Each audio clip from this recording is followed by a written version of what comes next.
Welcome to the Mrs. Are Relevant Daily Draft Podcast. This is the Sunday morning edition. We have you covered from ocean to ocean. So we've got Jack Brentnall live from the UK. We have Brian Maffey live from the West Coast. And then we have Drew in the heart of America in Kansas. Guys, it's great to see you on a Sunday morning. Drew, how are you doing on this fine Sunday?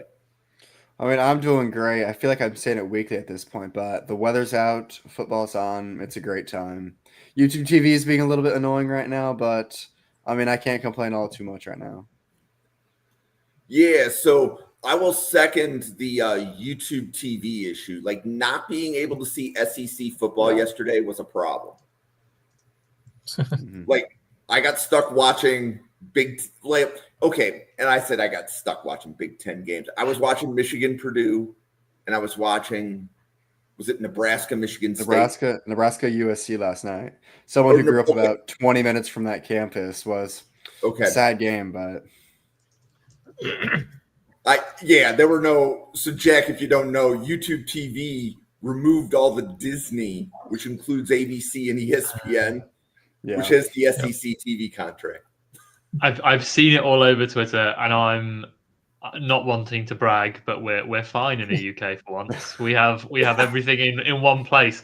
After years of not being able to watch anything for ages, we're now the ones that are sitting pretty with everything. So I won't boast too much. Must be nice. Yeah. So we are here to discuss some defensive linemen that are in the NFL draft. We've got, I believe, 4 defensive tackles and 4 edges, but I will let the experts tell us if I have the positions right here in a minute. The players we're going to be talking about today are Cameron Ball from Arkansas, Lee Hunter from UCF, Albert Regis from Texas A&M, Darrell Jackson Jr. from Florida State, Wesley Williams from Duke, Dani Dennis Sutton from Penn State, Arden Walker from Colorado, David Bailey from Texas Tech. And if you're less familiar with Draft Professor, to the best of my knowledge, Brian, Jack, and Drew have not discussed their evaluations prior to the podcast. I mean, Jack and Drew literally just met about 2 minutes before we went live. So whatever takes or responses you get are going to be relatively authentic. And to kick it off, we're going to do Cameron Ball from Arkansas. Drew, do you want to kick Cameron Ball off? Yeah, I can't get as much. So one of them, but Cameron Ball, the 6'5", 320-pound red team from Arkansas. He's got great size in the interior. He doesn't have that much production this year, only 15 pressures, no sacks, 2 tackles for loss. But he does have some more in recent years. This year has been a little bit down on him, but he's got 2 sacks last year at Arkansas. He stayed at Arkansas for his entire career. He's loyal, homegrown. So you'd like to see that. I want to kick it off to Jack to tell you some of the more in-depth stuff on him.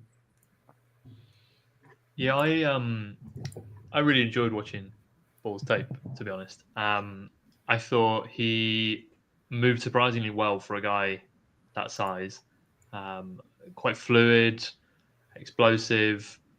He is used kind of all over the front for Arkansas. So in the games I watched, he was everywhere from kind of a 4-eye to a true nose. And I think he looked comfortable playing kind of across the front. Hands were violent, powerful, had a really nice club move, which packed a real punch. I think the issue I maybe see with him is that he's not the longest, and he does, as Drew said, he's not really got the pass rush production yet. As a run defender, I think he's solid, but there were some poor reps where I think he just didn't really identify combo blocks quickly enough, and you can see him kind of getting jolted laterally if that second blocker gets in his frame. But I think he can be a kind of nice 3-tech at the NFL level, who I would probably then move to nose on like true pass sets, because I think he had quite a few reps as the nose as a pass rusher where I thought he was really good. So yeah, he's a prospect I quite like. Jack, is your grade draftable day 3? Yeah, I have him kind of top of day 3. Yeah, kind of fourth round. Okay. Brian, how about you on Cameron Ball from Arden? Yeah, that's kind of what seems like a little bit of a trend from last week. I agree mostly with pretty much what Jack is saying on Ball. We do have verified measurements on him. He was 6'3" and 2/8, 323, with 32 and a quarter inch arms. So, decent, a little short on the arms, but not too bad. So anyway, this is his second year as a starter. But as far as his film, he's got good size, without a lot of fat on his body. So a lot of times you see those 6'3", 320 plus guys. Sometimes they got the guts hanging off and stuff, but he doesn't have a lot of fat on his body. He's got some big old quads. But what I thought was kind of weird, he didn't have much of an ass on him. Usually the guys with the big quads like that, they have these big asses, but he didn't have a big ass, which was kind of weird. But well, Bill Belichick, he likes the guys with the big asses. But anyway, but he does have a good anchor. He's an okay athlete. He's not very explosive off the snap, I noticed. But comparing the film from last year to this year, I did notice him being a touch more explosive off the snap, but he's still not very explosive. I'd say average-ish. But he's not someone that's going to chase down plays outside the pocket, really. So he's going to stay in that tackle box, basically. But he has upper body strength to disengage from blockers. He's shown he'll do half man, and he use a push pull to get free in the run game. So he's pretty good in the run game, and not just holding up, but also disengaging and tackling the running back if the running back's in his area. He's got pretty quick feet. You can be involved with ET stunts. You can use a bull rush. He'll occasionally penetrate in the backfield, but like Jack said, he doesn't offer much as a pass rusher. There's a few times I've seen occasionally he'll come off the snap a little too far forward, which tackle blockers can use that to basically snatch trap him and stuff. But I did notice, interesting enough, his standing explosive is pretty decent. He can jump pretty high. And there's times when he was trying to bat down the ball, he almost knocked down a few balls. He was just a little off. But he's showing flashes of being able to hold up the double teams and still being able to find the ball. He can work his hands during reps. His hands are pretty strong. He can push bull blockers, like I said. He'll stack and shed in the run game. But he doesn't get much. He doesn't get much movement with his bull rush. But it did seem to look like a little bit like it worked a little bit better than 2025, but it's still not much. And he will duck his head sometimes. It's not a lot, but I noticed it a few times. His leverage, he loses leverage a little bit sometimes, but he generally does a good job of keeping it. If you use him as a slant, he can slant and get some penetration as well. He's got good balance. The games I watched, he was never on the ground. And interesting enough, funny enough, actually, he saw some snaps on the edge on a few plays. I think I posted a picture of it on Twitter. He was playing on the edge on one play, and he was actually had some pretty decent bend off the edge, which I thought was pretty nice, pretty interesting. But yeah, as far as grade, similar to Jack, like a early mid-fourth, yeah. Okay. So Jack, Lee Hunter from Texas Tech, 6'4", 330. What did you see? So I think the name of the game with him is his anchor strength and his ability to kind of hold up at the point of attack. He is your classic big-bodied, run-stuffing nose tackle. I can't remember what the first game I watched of his was, but the first game, it's like immediately you just see him holding two blockers. Jacob Rodriguez comes in, makes the tackle. And that was the kind of theme then throughout the other games I saw. He's going to keep your linebackers free at the second level, which I think is really important because it allows you to play with lighter boxes. He's got good power. I think the burst is good for his size. I'm not saying it's good overall, but I think for a guy that size, it's pretty good. And he has a really nice swim move, which I think he uses to great effect to kind of clear and finish. The limitations, I think, are maybe unsurprising given his size. He's not twitchy. He's quite linear. He is as I said, he's a run-stuffing nose, and I suppose the other side of that is he's not much of a pass rusher. He has some good moments, but if he doesn't win quickly, there were a lot of reps where he just kind of sticks on blocks and kind of seems happy to. Maybe he's just like content taking up attention while his two edge rushers get all of the production. But I think a pad level kind of came in there as well a little bit, where he would rise up out of his stance, and that was more of an issue as a pass rusher than a run defender. And I think, I don't know, it's always difficult saying about these guys because they're massive, but he looks like he might be carrying a bit of bad weight compared to some of the other guys on this list that are big frames. So it might be that he can maybe lose a bit and still have some of that power, but then increase his kind of lateral agility. But I think he is maybe more of a specialist, but what he does well. And is your grade draftable day 3? Yes, I have him. Yeah, this is slightly higher than Ball, actually. Yeah. Okay. Kind of, top end of the 4th. Brian, where are you on Lee Hunter from Texas Tech? Yeah, again, a lot of same stuff as Jack is saying. Yeah, he's a big dude. He actually got. Yeah, I agree. I think I like his explosion a little bit better than Jack did. I liked it, but I agree though. For his size, it's pretty good. It's nothing special. For being 6'4", 330, it's pretty good. I noticed he was one of the first, continuously always one of the first defensive tackles off the snap. And then he gives really good effort. I noted a few times he was able to pursue plays all the way across the other side, across the field. There's a specific one against Colorado who was able to get all the way across the field and tackle the running back all the way across the side of the field. So that was impressive, of course. Again, can play anywhere from 0 to 3 tech. He holds up well with double teams. Moves well for his size. Got some quick feet. But he moves best just going in a straight line. He's not really super quick or bendy or anything like that. He can stack and share the run game at times. He's got obviously a strong upper body and can get up under the blockers' pads and push them back. He does try and get his hands up in the passing lanes. And he keeps his legs working and trying to get back in the backfield and stuff like that. He does look quick enough to be used on tackle stunts, but they used him on some TE stunts and he didn't look very good doing it. So I don't think that's anything you should be thinking about using him in the NFL. He kind of like Jack said, he'll get stuck on blockers sometimes if his bull rush or first move goes nowhere. But he shows strong hands and he tackles well. He did flash a push pull a couple times that I saw, but yeah, is not much of in the pass rush department. Okay. And Brian, is your grade similar draftable day 3? Yeah, similar to Ball's. Yeah, I say similar to Ball. Okay. Drew, where are you on Lee Hunter from Texas Tech? I mean, Jack and Brian said it really well. I really like what he can do in the run game. He's got good burst for being 330 pounds, which is still impressive to me that he can have that. It's not insane by any means, but for his size, it's great. I think he's very powerful, good hands, can throw a blocker off and get in the backfield. Then there is some questions in the passing game. I love what Brian said about the stunts because he doesn't have the agility to be that effective in them when he's the puller. So that's going to obviously be a big limitation. But he can provide some impact. It's just rare and too far away. Because there's plays where he does, as Jack said, the swim move, and he can get in the backfield pretty quickly. He's got a sack and a half for Texas Tech this year. You really just want to see him grow, be more consistent at that. Okay.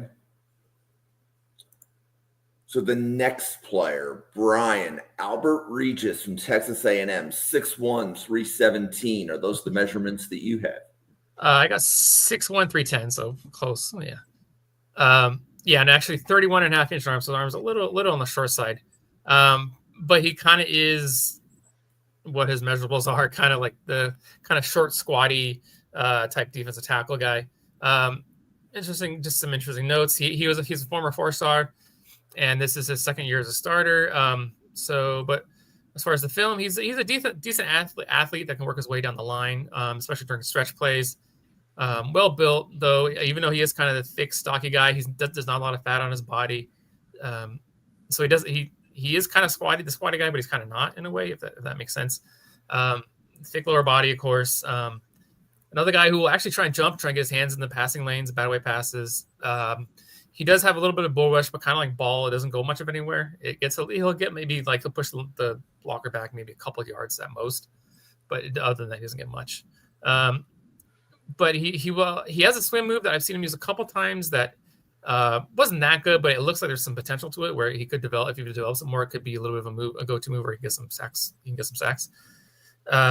But he does play hard, even when the players are going away from him. I noticed that he has really good effort. But his lack of length does show up on the film. Blockers will get into his chest and they'll push him and move him and stuff. And he can't separate. He can't get his arms out. But his feet look pretty quick. He did flash a fake or juke or whatever, and it wasn't that great. But he shows something at least. Has shown flashes of being able to stack and shed, but again, can be a little inconsistent with that. He did try an arm over, but again, that didn't show very effective. So at least he's trying stuff. Will occasionally play some half man, but he does need to improve on staying more square. He'll get himself turned sometimes, and he'll try and squeeze through gaps and turn his body, and the block will just push him to the side. But he's shown flashes of being able to jump from gaps a couple times, not too crazy, but maybe like the two from zero tech or something like that, or the zero gap. I've even seen him at times. He does that trick. I think there's a name for it. I can't remember what it's called. But when the defensive lineman drops down to one knee and kind of holds the blocker up. I can't. There's a name for it. But I can't remember what it is. But you guys probably know what I'm talking about. But he has some pretty good good leverage, of course, just because of his size. But he does get leverage sometimes. So something he's going to work on. But then his hands can be a little bit of a mess sometimes. He just needs to be a little more consistent. They can be a little off. His accuracy can be a little off, stuff like that. But I have a similar day 3 grade, probably a little bit lower on him, though, probably like a 5th. Okay. Drew, where are you on Albert Regis from Texas A&M? I'm pretty similar to Brian, maybe a touch higher, because with his size, 6'1", 317, obviously he's a little bit smaller, as Brian laid out. But I do like how he gets that natural leverage. I think he's got very powerful hands. Yeah, they're kind of inaccurate at times, but he can hit a person when he does. And there's just some good pop there. He's very strong at the point of attack. With his natural leverage, most of the times, he can build in and just maintain a gap, anchor down, and be a great threat against the run. He fights off blocks. He'll attack double teams. Full head of steam, he's going to go, and he's not going to shy away from them, get pushed back easily. They're going to make it work to get him off the line. He's just really good against the run, from what I see. Then, as he said, against the pass rush, he needs to be just way more consistent. He doesn't have a ton of pass rush moves. He's trying them, which is what you want to see. Get him with a coach, try to develop them. He's willing to do it, but they're just not great right now. Just really need to improve that.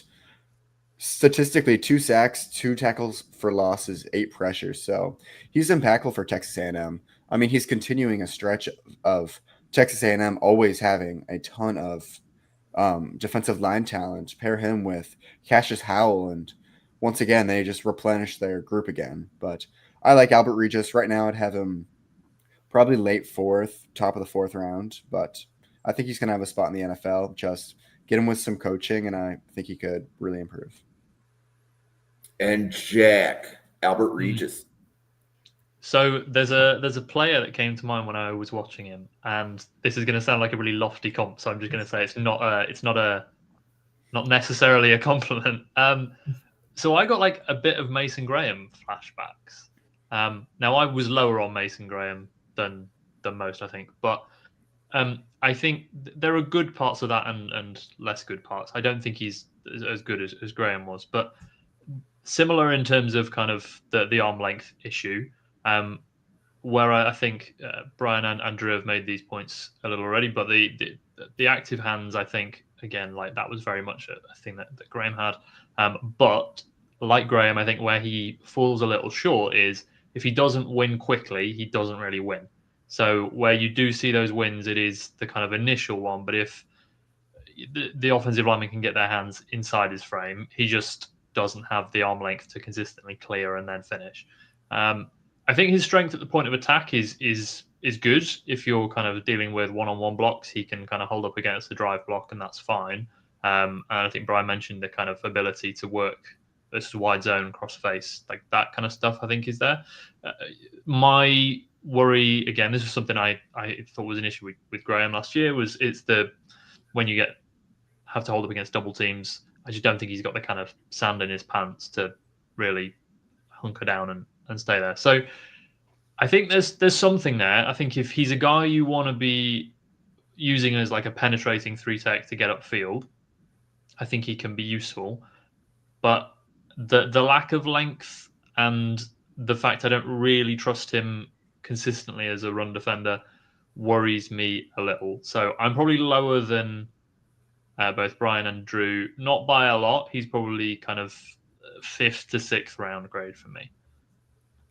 Got it. Okay, so the last defensive tackle we're doing today, Darrell Jackson Jr. from Florida State. Drew, what did you see? Going into the year, Darrell Jackson Jr. had a ton of hype. He was talked about. I heard him being talked about as like one of the best interior linemen, and a lot of people had a lot of hope. I don't quite met those expectations, but he's still been really good this year. From a frame perspective, you can't really get much better for a defensive tackle. He is going to be impactful with 6'5", 337. He's tough to move. For that size, he is very quick. He's got good agility, I think. He's amazing power at the point of attack. He can get in there, and he's tough to move. He can get a little bit high at times, but that's going to be the case if you're 6'5" on the interior. It's tough to get low that much, and I think he just excels at the run defense. Strong, quick. He can anchor down. He's really tough to move, and he can get in the backfield with his agility and strength.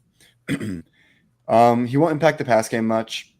Well, I mean, I feel like that's been kind of a trend for all of these defensive tackles. None of them have been big contributors as a pass rusher, but he's streaky. There are times where you see a drive where he's got a ton of good plays in the run game, get some pressures in the pass game, and you think to yourself that this guy could really be something great. And then the next drive comes around, and he's got a bunch of bad plays in a row where he's unimpactful. So he's just not that consistent yet. You want to see that. I mean, he exemplifies Florida State right now. At times they've been great. At times they've been lackluster. It's just which one are you going to get? And as I was saying, 1 sack, 3 tackles for loss, 5 pressures. So not a ton of production, but you can like some of the traits you see with Jackson Jr. So, Drew, if I'm listening to you, I think you have him higher than the other 3 defensive tackles, but that still sounds like a day 3 grade. Yeah, I would have him a little bit higher. I think they're all pretty close, but I give Darrell Jackson Jr. the slight nod. Jack, where are you in Darrell Jackson Jr. from Florida State? He is one of my guys. I loved the tape. So when I talked about Lee Hunter earlier and talked about kind of other guys in this class maybe carrying their weight well, I don't know. If you look at pictures of him, you can kind of see it there, like how a guy carries that much weight and like doesn't look like bad for it. He is just crazy in terms of his frame. So he's got 35.25-inch arms, 86-inch wingspan, which is like the 3rd longest in over 20 years of any player at any position, as far as I could see. So physically, he is just huge.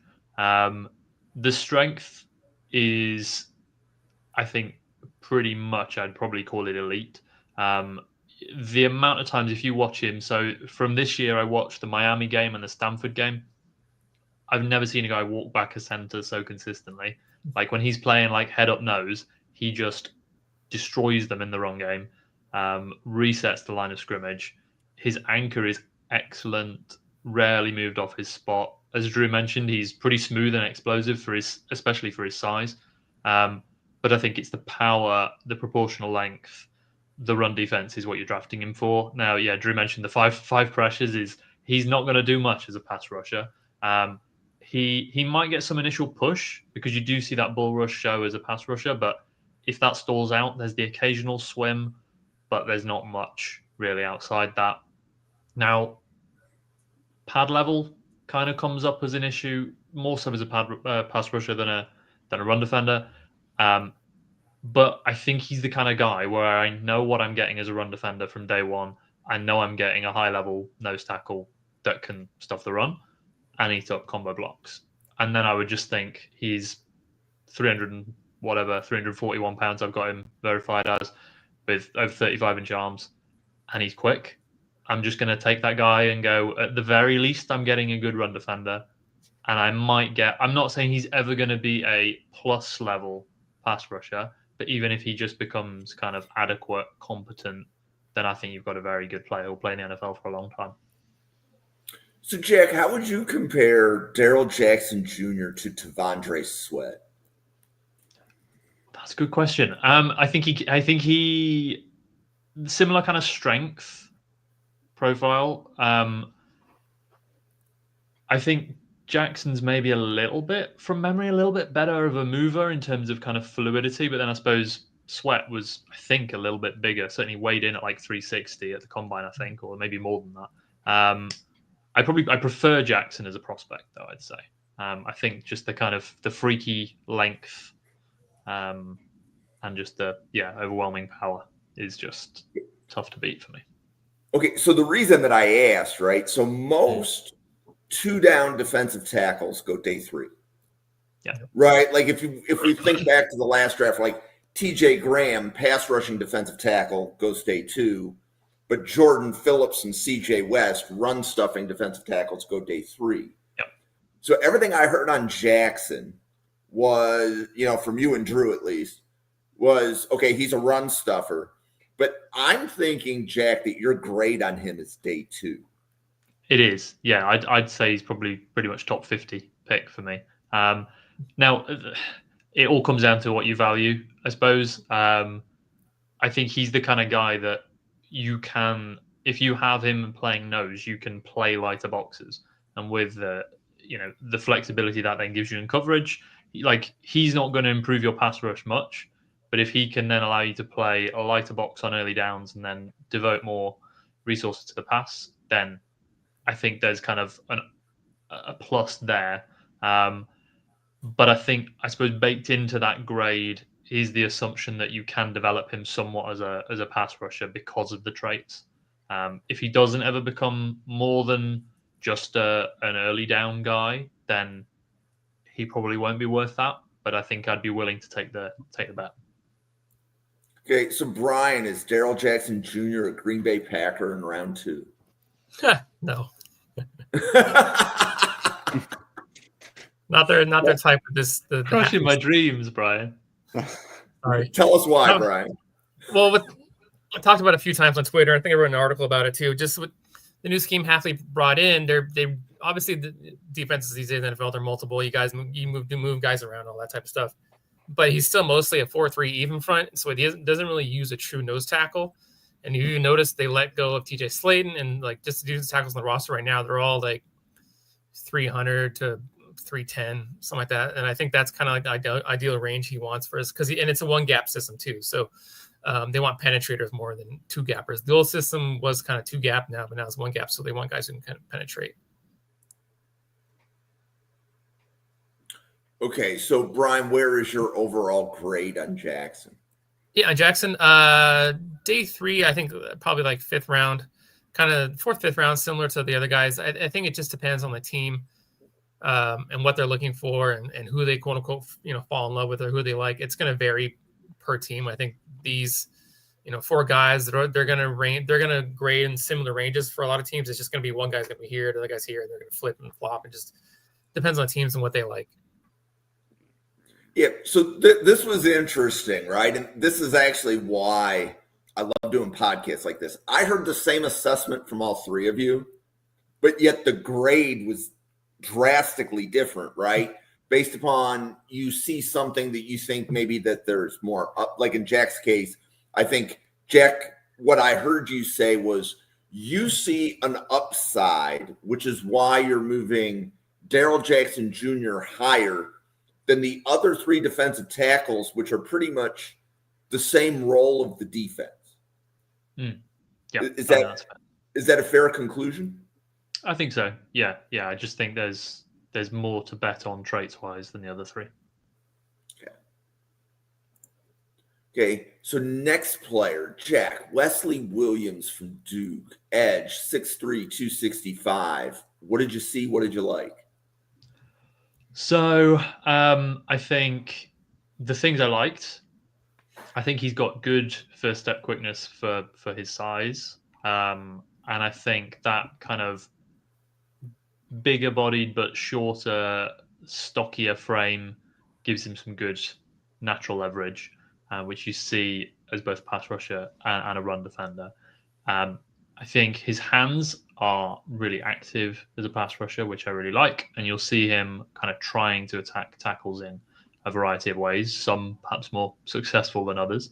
But the motor is really good. He felt like a real kind of high effort, high motor player to me. Every rep you're watching, he's kind of fighting through the rep until the whistle. Even if he feels like he's getting stuck on blocks, I've said some guys here, maybe they're content to. He's definitely not, and he will keep hand fighting. Where I kind of maybe felt there was more that I wanted from him was, I do think, I don't have verified measurables here. I don't know if Brian does, but I thought there was limited ability to consistently clear his chest if he lost first contact, despite the effort. I was also a little worried for a guy that size. He seemed to end up on the floor against the run quite a lot. Now, I felt like he kind of got over his toes a bit, and that was partly it. So I think it's a fixable thing, but there were quite a few reps where he ended up kind of on the deck. I don't think he's the most bendy rusher, but then like 6'3", 265 guy, you're never going to get Von Miller. And there are a few too many missed tackles on his tape. But yeah, I think he's a kind of high motor, high effort guy. He can add value as a pass rusher.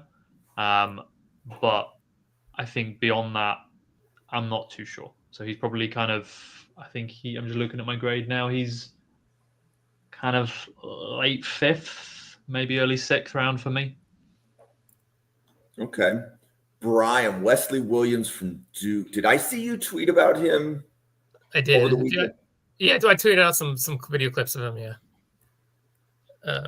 So if anybody wants to check those out, check out my Twitter. So on his film, I don't have verified measurements, so we just have what is listed at 6'3", 265. From the film, he looks like he might be a little bit shorter than that, but I don't think he's that much shorter, maybe 6'2.5". But anyway, so in the film, I saw he's got a quick swim move that gets him to the backfield. Well built. He's got huge muscular arms with thick calves and a good lower half. His shoulders are a little on the narrow side, though, for an edge rusher and just for his build. His length looks to be okay, so I would say I'm guessing in the 33-inch range. Good quick acceleration and closing speed. Just his explosiveness is just kind of okay, though. But as like Jack said, he's good in the run game. He can stack and shed in the run game. He showed a push, pull, and rip move, which was pretty nice. You don't see that super often with college guys, especially redshirt juniors. He shows a good balance in the field. He's not very on the field very often. Not on the ground very often. He has pretty good pop in his pads. There was a play, I can't remember who it was against. He had just hit a blocker with his shoulder and just almost knocked the guy over. The guy was almost flying. That was pretty awesome. But he can fly into the backfield, but just he tends to be kind of out of control. He needs to work on being more in control, coming to balance, stuff like that. He kind of has an issue with finishing. He'll get there, he'll get in the backfield, but he just can't finish. He'll miss sacks, he'll miss the running back, he'll miss just the play basically. Let's see where he goes. Sorry. He's got his football intelligence needs to improve a little bit. His vision needs to improve a little bit. I saw a few times where fakes and RPOs, he got kind of confused on those. He got tricked on those. He'll lose where the ball is. Sometimes he can't find the ball. He has a bull rush, but he doesn't usually use as much as he should, especially with his size and his strength. He should probably be using that more. And then his hand usage is kind of all over the place. Again, his accuracy and timing and stuff is off. And of course, again, with the bull rush thing, he doesn't use the speed to power, but I think it'd be good for him to incorporate that. And then he does show a little hesitation at times where he's not sure what's going on. He's not sure if it moves, so he kind of hesitates. But he looks better coming off in a 3-point stance with his hand in the dirt.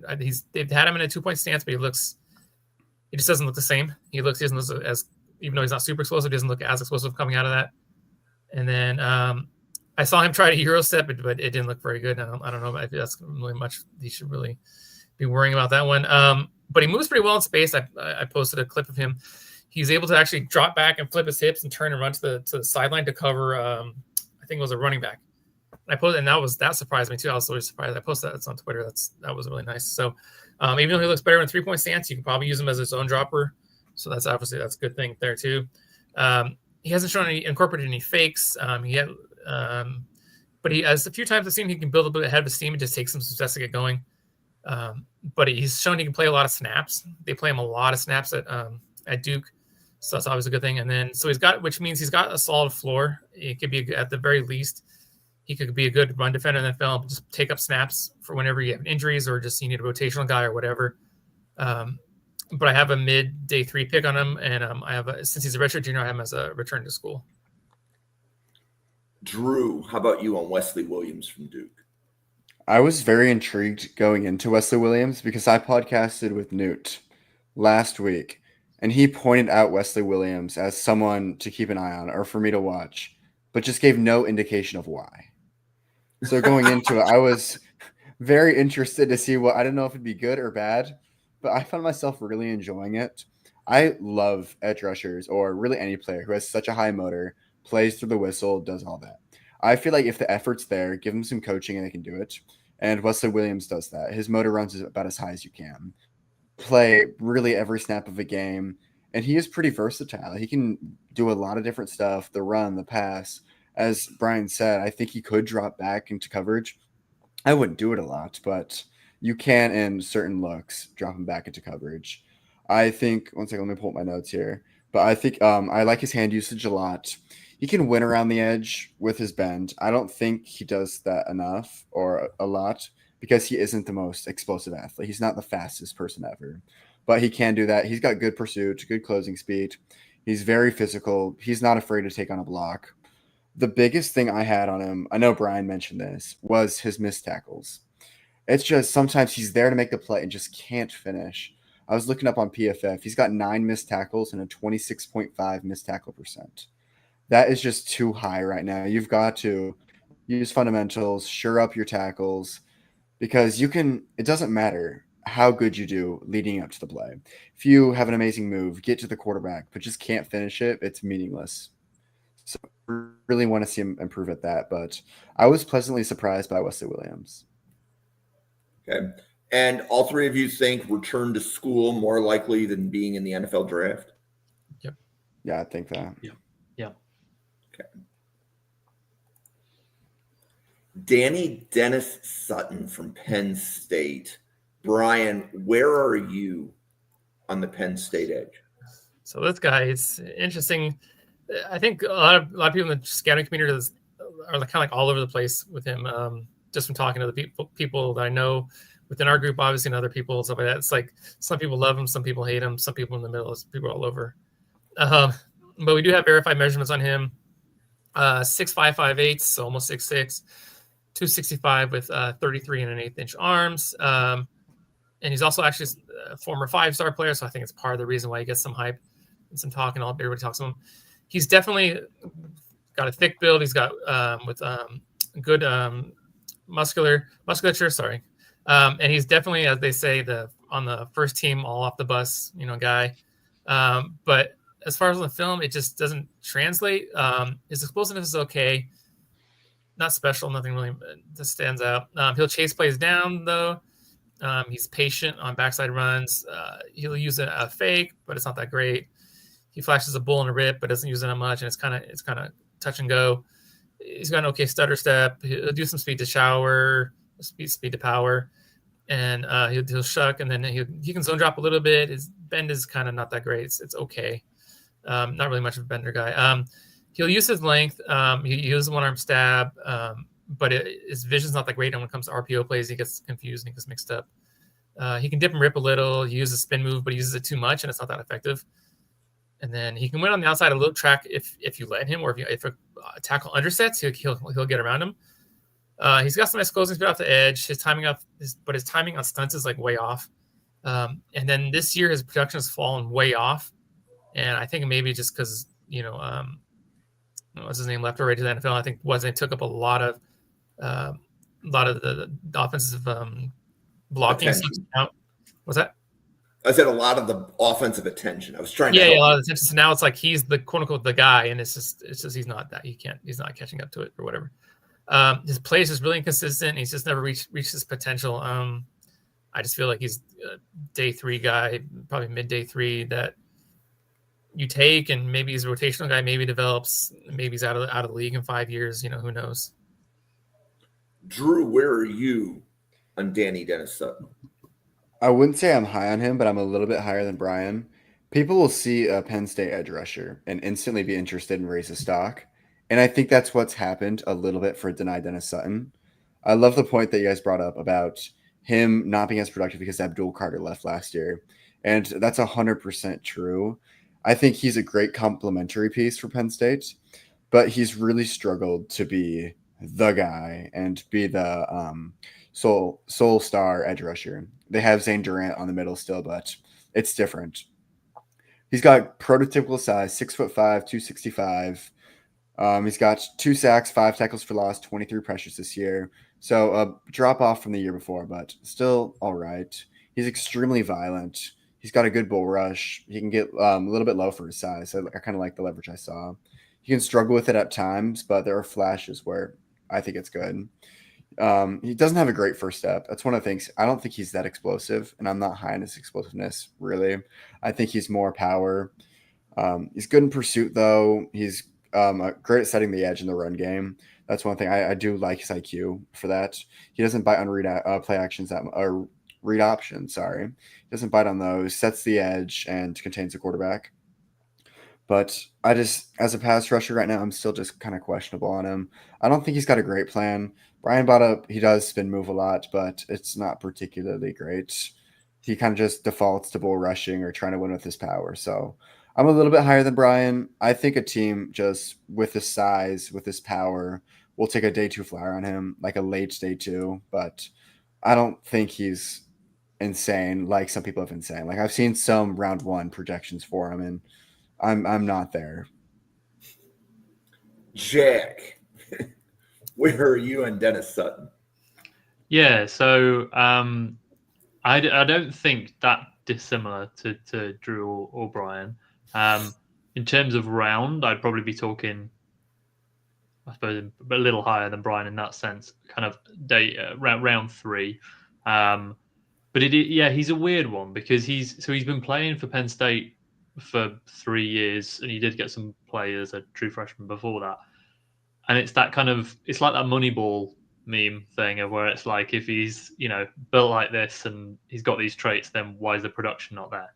I think his burst is good. I think I saw that differently to Drew, but the issue I've got with him is I think he's got the size and he's got the burst, but he's really stiff and he plays tall, and with his size and decent length and the kind of initial burst, you'd expect that, or at least I did, to turn into some pretty impressive power profile as a pass rusher. But I think because by the time he makes contact, he tends to be pretty upright. His bull rush just doesn't really ever overwhelm, or certainly doesn't consistently. There are flashes on tape. I certainly remember last year over the summer watching the Notre Dame game, and he had some really nice moments there. High motor, I think you do see him finish plays often just through tenacity. But stiff, playing tall, and the kind of point of if he's that athletic and not producing in the backfield, like, is he going to do it in the NFL? So I don't think he's terrible. I think he's functional as a pass rusher and a run defender, which is why I'd probably say round 3. I just don't think you're ever going to get a difference maker. He can be a maybe solid like second edge, maybe a good third edge on a roster. But as we've said, with Abdul Carter leaving, I think this has shown he's not the kind of guy that you want to build your defensive line around. Got it. So the next player, Drew, Arden Walker from Colorado. What did you see? I wasn't the biggest fan of Arden Walker. 6'2", 250. He's got a sack and a half, 3 tackles for loss, 22 pressures on the year. But I honestly feel like this year's kind of been a step down from last year. I wasn't all too impressed. He's a Colorado native, team first mentality, which I really like. He had an interview a couple days ago, or maybe a few weeks ago, where he's detailing the end of their season and his draft preparation. And it's clear he's got the team first. He'll do anything for the team to succeed, which I really like in a player. He's got a very good motor and pursuit. He doesn't give up on plays. He's going all out to the quarterback. He's got a decent athletic profile too. I don't think it's anything special, but he is a good athlete. So he'll close plays. His production's not great though. He's pretty versatile. He's got, I think, a developmental upside. Like right now, he's still pretty raw, in my opinion. But I do think a team could look at him and see, I could develop that into something. I don't think he'll ever be a edge rusher 1 or pass rusher 1 and something like that. But I think he could eventually be a contributor. He just needs a lot of refinement and a lot of growth. So right now I'd have him graded pretty low. I think maybe like 7th round, maybe 6th into the 6th. But yeah, I don't think he's going to be any team's number 1 player. Okay. Jack, Arden Walker. So I'm a little higher than Drew, but I do think he is a specific kind of role player. I think he's a designated pass rusher in the NFL.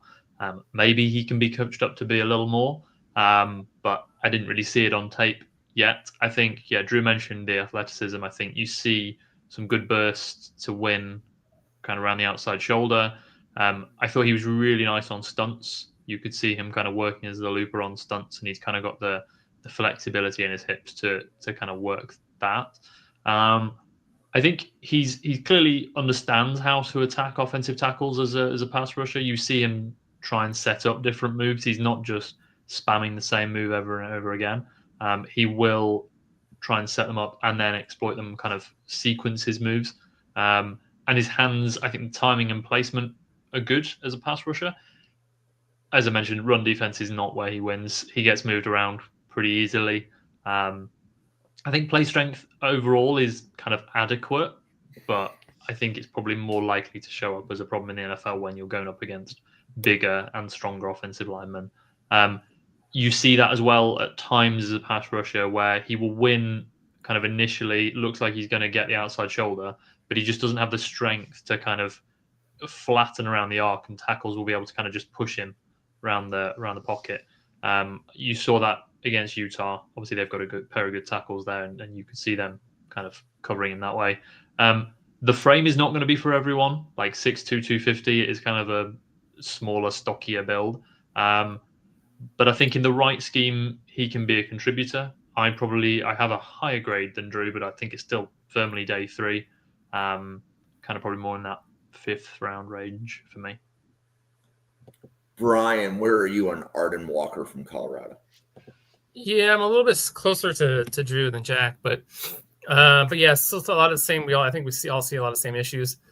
Like I said, he's 6'2", 250. He looks pretty small.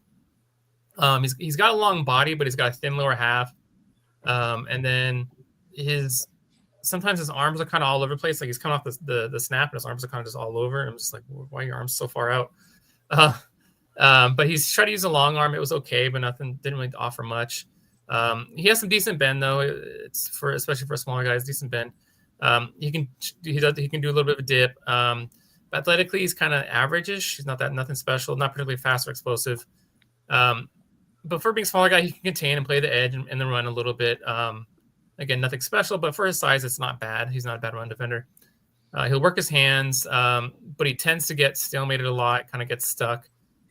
He's tried to rip and chop, but it didn't go much anywhere. Has a push-pull. He had a push-pull that worked kind of nice, but the only issue with that is he kind of lacks explosiveness and closing speed to really make that a go-to move to where he can really like get a lot of sacks and tackles and stuff like that. Like he'll get off the tackle, but then the running back will run past him, or the quarterback will run past him, the quarterback will throw the ball or whatever. So he's kind of a slow burn pass rusher, but he gets there on second effort. They used him on zone drops, but he didn't look very good doing that clunky, so I wouldn't use him as a zone drop or anything like that. His pass rush moves, look a bit robotic. And Colorado lines him up kind of as in a wide 9 a lot of times. But I think just because he's kind of not that great of an athlete, they shouldn't be, at least in the NFL, he shouldn't be used like that. I think if he got moved in closer to the line, he would be a little bit more effective. But again, still not much of an athlete. He gives a good effort. He'll play the run game. He's got a good. His base will get narrow in the run game, so he'll kind of get pushed around sometimes. Though he's a good tackler. He's used a dip, like I said, mentioned. He used a dip. He also used a chop to actually work kind of decent. He'll react late to some RPOs and fakes at times. But he doesn't have. I notice he doesn't have the speed to make up for any mistakes. So if he makes a mistake, he's done for it. There's nothing to do about it. And I saw a few times him get blown up in the running game by tight ends. So, yeah, I just don't see it there. There's not much there athletically, not much of a run defender. Okay for his size, of course, like I said, but doesn't offer much in the pass game. So again, like I think he's probably like a 7th rounder, maybe a 6th rounder if he works out a little bit better than I think. So there were a lot of draft professors, specifically Owen immediately comes to mind, that loved Walker over the summer. Like they were projecting him to be like out of all the Colorado defensive linemen, Walker was their favorite, but it was all basically a bet on the upside, which doesn't sound like it's been realized through the first 2/3 of the season.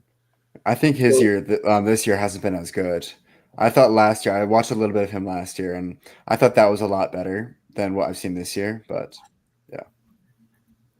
yeah, I don't see a lot of upside there. I don't see that athletic upside there, at least. Mm. Well, the star of the show is David Bailey from Texas Tech. Jack, do you want to tell everybody why David Bailey is the star of the show? Yeah, so, I mean, he is probably the best pure pass rusher in the class, I think. I certainly think he's firmly in the conversation. The thing I always look for with a pass rusher is you can win in 3 ways. You can win outside, inside, or through the chest.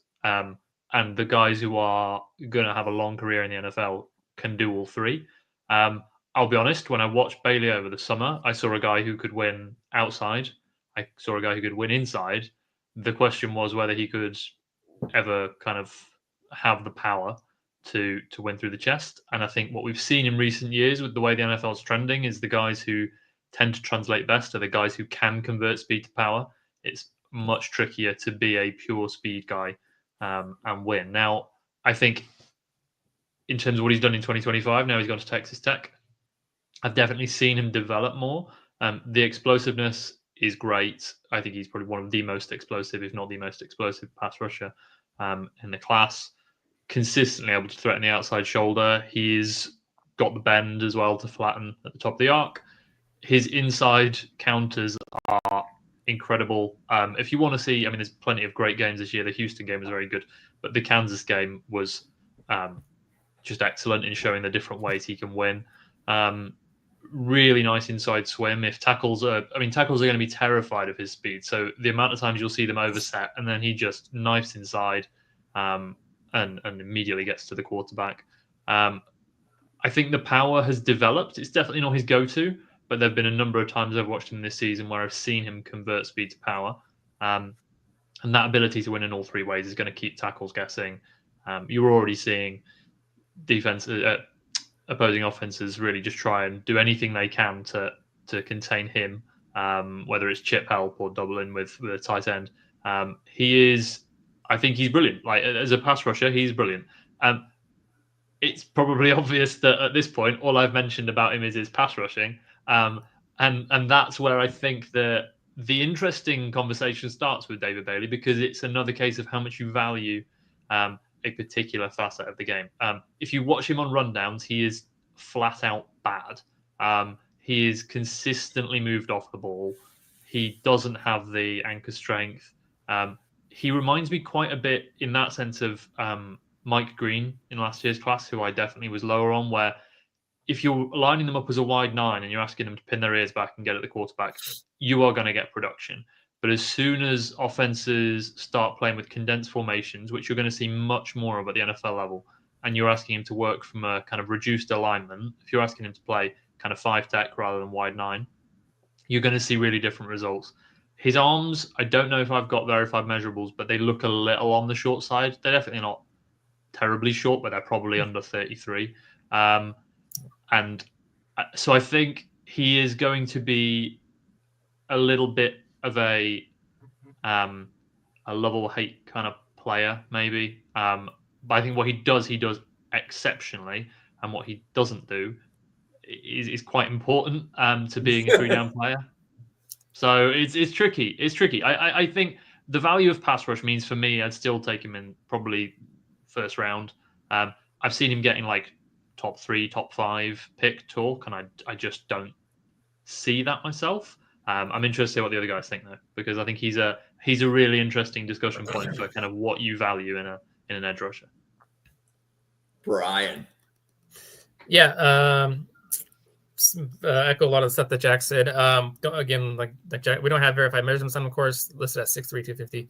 But I agree. Yeah, his arms look short, not super short, but probably 32 range, I would guess. Yeah, but like Jack said, he's explosive up the field. He gets up there quickly. His build is kind of interesting though, because he looks kind of squatty. I think maybe probably because I think he's got that aesthetic where he doesn't use any armbands, no gloves, and nothing. It's just bare hands. Like looks like old school, like he's teleported from the 50s or something like that, or 60s. But he can zone drop, of course. So he's got good feet. He can move well. Of course, that's not where you're going to draft him for, but at least he can do it. He can keep up. He can run with tight ends. He's got impressive closing speed from backside. He definitely has second gear. Sorry. Like there was a play. I think they were chasing a play down in one game, and he literally blew past there was linebackers and DBs. He blew past them, just chasing the play down. But yeah, he's got thick thighs. He's well built. He looks like he probably could, if he wanted to, could put on a little more weight. Don't know if I would ask him to do that. I don't know if he really can put on much weight, maybe like 4 or 5 pounds, but I don't think it's going to make a difference. But he does he tries to play the end, the run game. He just, like Jack said, it's not very good at it. I think he has shown some improvement this year in the run game, but still not that good. But there was kind of a reason Stanford never had him play the run. They only had to play in the pass because he was pretty god awful in that Stanford. But he's shown, like I said, he's shown some improvements. So hopefully, like teams, at least for him and his sake, teams will see them. They're like, okay, well maybe he can still continue to improve in the run game. But yeah, there's even times I saw him get pushed around by tight ends in the run game, which is not good. But he has nose for the ball. He can find the ball. He's got some pop in his pads. He gives a lot of effort. Like I said, he'll chase plays down. His hands got some good strength. Again, even though he's not a huge guy, but he got some good strength. He'll even use a long arm, even though his arms are kind of short. It seems kind of somewhat effective. And he'll use speed to power this year. Actually, he started using speed to power this year, showing a little bit of that. Got a nice outside fake juke. For like, especially those bigger, slower offensive linemen, he's like way too fast and they can't keep up with him. Those type of guys in the NFL are going to really stress and having to play him. And then the one thing that he does take advantage of, I think that's good, that I like, is because he's so fast, explosive, guys will overset against him. So he can use that, like kind of like Jackson, the cut back inside and win on the inside because they're so worried about him beating around the arc, they'll overset. But I did saw some times where, at least in the pass game, he did bowl through some tight ends in the run game, in the pass game. Sorry. I would like to see him develop a few more pass rush moves, just because since he's a smaller guy, not great length and all that type of stuff. I would like to see him develop a few more moves, some counters and stuff like that, and that type of stuff. But I think, first round I don't see, just because he's not that great against the run game. I think that teams are going to knock that against him a little bit, plus the length and stuff, they'll knock that against him again a little bit as well. So I think he's an early day 2 player. Drew, David Bailey. Not to sound like a broken record here, but my evaluation is going to be pretty similar to Jack and Brian's. I'm still recovering from the Kansas game where he just absolutely torched us. Like, that was a one-sided show, and him and Romello Height couldn't be stopped. But yeah, insanely athletic, can win in a variety of ways. Good hand usage, great first step, can win around the edge, can win with bend around the edge. Good, can win on the inside, straight through the chest. As a pass rusher, there's not much more you can ask for. Maybe develop a couple more moves, but that's just nitpicking at that point. And then there's the run game. It's just a tale of two sides. It's just, he needs to improve at it. Strength of the point. One more thing is, I think this could be just me nitpicking, but I do think he's got some problems with anger issues, especially while they're losing. There was a report after the Arizona State game where Texas Tech lost for the first time, and he just put his hands on a photographer, got heated. I think the photographer ended up filing a police report on him. Then, as well, looking back to last year, he got suspended for a game or ejected against NC State when he's at Stanford last year because they were down 21-59 at this point. Like fourth quarter, it's a blowout game. I don't know why he was still in, honestly, but he was going up against a tight end, and it was a run game. So he just got pushed back 5-10 yards. It was a heated block. Then after the play, he just stomped on someone's head. Like if you see the clip, it's just violent. So I do have some concerns with just his ability to stay level-headed if they're losing or in a big loss, but I still think he's a round one talent. A team's going to look at his pass rushing and say, yeah, that'll work, even if they can't play him all 3 downs yet. That one down where they can is going to be great. So I think a team will take a flyer on him day one.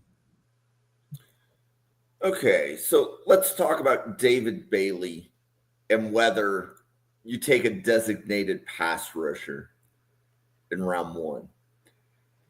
How does he compare?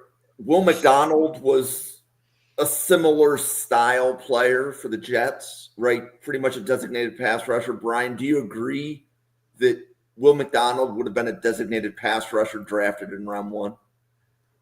No, I mean, I think Will McDonald's, while not obviously great against the run, I think at least coming out, he was better in the run game than Bailey is right now. So I think he's, again, like I said, McDonald's not a huge guy. He's not a great run defender. You probably want to take him out in like 4th and 1s and 3rd and 1s and stuff like that. I think he can play the run a little bit. And then another player that comes to mind, Chop Robinson, went to Miami. That was definitely more of a toolsy pick, but didn't hold up against the run. Like Drew, where were you on Chop Robinson when he came out relative to how we have David Bailey graded? I mean, once again, I think David Bailey has the upside, and I think he's shown that with production at least that he can be effective as a pass rusher. But I do think Chop Robinson had a better and had better tools for that, but they're pretty similar, I think. Okay. So, Jack, whether it's Will McDonald, whether it's David Bailey, Chop Robinson, or insert any other designated pass rusher here, where in the past have you seen designated pass rushers similar to David Bailey drafted high? It's a good question. Chop Robinson was the name that came to mind when you were mentioning that. In terms of whether that's value, I suppose, for a first-round pick, I think it's kind of similar but different to the running back in the first-round conversation, where it's like, if you're a contender and you're needing an extra piece to take you over the top, then I'm like, okay, cool, I can get on board with that. If you've already got like a quality edge, maybe a pair of edges, and you want a guy that, when the game's really on the line, you can have as your finisher, in the same way as a running back can kind of grind the game out in the key moments, I can get on board with it. If you're a team who is, drafting top 5 and you've got no real talent on your front and you need a guy who can be your kind of face of the franchise, then I don't. So I think that's why for me, he's probably more back end of round 1, maybe early round 2. I think in a normal class, he'd probably be 2nd round. I just think with the way this class is shaping up, he's probably maybe going to squeeze in at the back end of the 1st. Yeah, and actually, Jack, you were going to where my head was. A playoff team doesn't get a chance to draft an elite edge rusher like this very much. Yeah. Right? Like, to your point, right? Like, Bailey's not going to be there at the end of round 2. No. Right? So if you're a playoff team and that's what you need, you grab it at the end of round 1 because, to your point, you already have a reasonable roster. can you just find a role to get him on the field? Yeah. A couple of other questions on David Bailey. If he's a role player and maybe only playing 20 snaps a game on defense, do you guys see special teams upside with him? Can he cover kicks? Yeah, I think so. Just because athleticism, his speed, and explosiveness. Yeah. I don't see any reason. Okay. Well, why don't we pause for podcaster identification? Jack, do you want to let everybody know about all of the UK podcasts and draft content that you make? Yeah, so in season, it's 2 articles a week over at the Touchdown, various bits on Twitter or whatever we're calling it these days, and obviously here every Sunday morning talking defensive line. So yeah, that's me. Drew. Yeah, I'm a sophomore at the University of Kansas. I write for a New Orleans Saints site called Who Dat Ish. I have a Saints podcast that we do twice a week called the Dome Discussions. Then I'm on here once a week. Awesome. And Brian. Yeah, of course, you can catch me at my Twitter handle there, BMAAFI. At BMAAFI NFL. Yeah, so I'm here every Sunday, and then of course I got my Substack. I put out a week, at least one article a week every time. Then I'll get an idea for an article just randomly, and I'll write that up. So maybe we might get more than one a week, but it's going to be at least one a week. It's going to be draft takes, just on the past week in college football, and just maybe a couple other like storylines from the week. That's usually either come out Sunday or Monday. I'm working on mine right now. It'll probably be out tomorrow morning or something like that. And then of course on Twitter, I post clips up there and stuff like that on breakdowns on guys. And that's about it. Well, welcome to Draft Professor, everybody. Please give Drew, Jack, and Brian a follow on Twitter. We cannot create podcasts like this without each of them showing up Sunday. And I can't even say Sunday morning, because for Jack, it's like the middle of the afternoon. And Brian, the sun may have not even risen in California yet. It's speaking out a little bit. But give all of them a follow, please, and thank you. If you want to see more content, go to NFL Draft Fanatic, no Iron Fanatic. If you go to X, you'll see the podcast schedule. If you go to the same channel on YouTube, you will get notified of daily draft content. Draft Professor has 12 podcasts just like this every week. Next week, we're going up to 13. So we'll have another podcast starting up next week. And each of the podcasts is just diving into a position. So